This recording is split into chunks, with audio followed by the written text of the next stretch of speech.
Isulat mo sa anghel ng iglesia sa Sardis.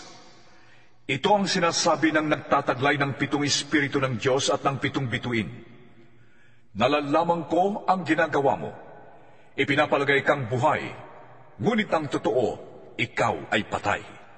Kaya't gumising ka, pag-alamin mo ang mga katangiang nalalabi pa sa iyong buhay, upang hindi tutuluyang mamatay. Nakikita kong hindi paganap ang mga nagawa mo sa paningin ng aking Diyos. Kaya nga, alalahanin mo ang mga bagay na iyong tinanggap at narinig. Isagawa mo ang mga yon, at pagsisihan mo talikdan ang iyong kasamaan. Kung hindi ka gigising, pupunta ko dyan na gaya ng isang magnanakaw, at hindi mo malalaman ang oras ng aking pagdating. Ngunit may ilan sa inyo dyan sa Sardis na nag-ingat na mapanatiling malinis ang kanilang damit, kaya't kasabay ko silang maglalakad na nakasuot ng puti, sapagkat sila'y karapat-dapat. Ang magtatagumpay ay magdaramit ng puti, at hindi ko kailanman aalisin sa aklat ng buhay ang kanyang pangalan.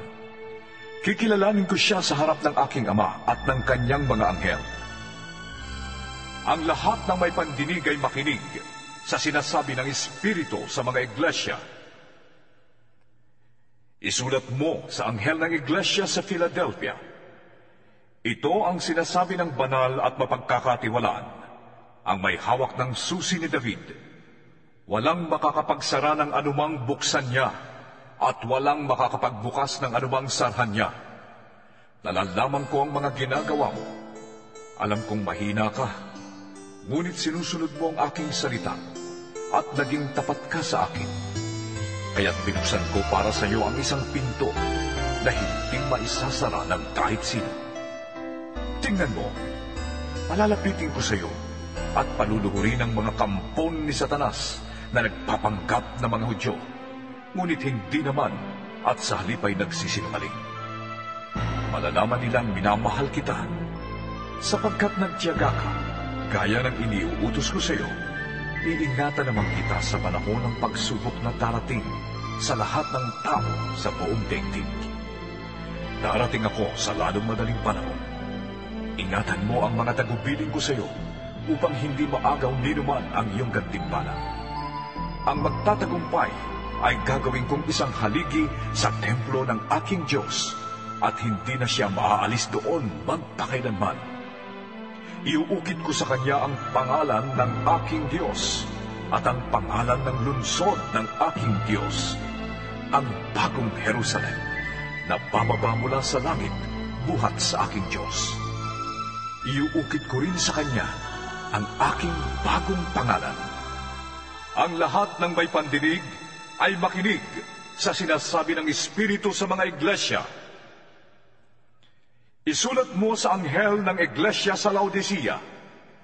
Ito ang sinasabi niya na ang pangalan ay Amen, ang matapat at tunay na saksi, at siyang pinagmulan ng lahat ng nilalang ng Diyos.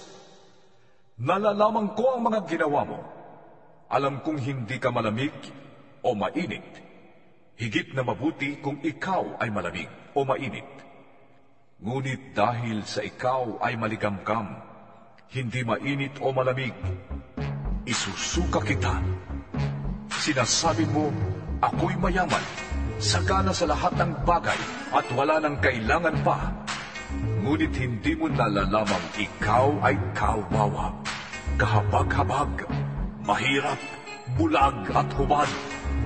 Kaya nga, ipinapayo kong bumili ka sa akin ng purong ginto upang ikaw ay maging tunay na mayaman.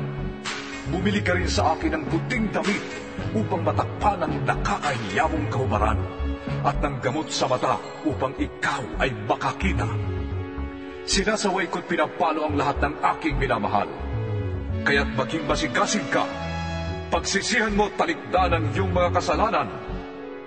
Nakatayo ako sa labas ng pintuan at kumakatok. Kung diringgin ni naman ang aking tinig at bubuksan ang pinto, ako'y papasok sa kanyang tahanan at magsasalo kami sa pagkain. Ang magtatagumpay ay uupong katabi ko sa aking trono, tulad ko na nagtagumpay, at nakaupo ngayon katabi ng aking Ama sa kanyang trono. Ang lahat ng may pandinig ay makinig sa sinasabi ng Espiritu sa mga iglesia.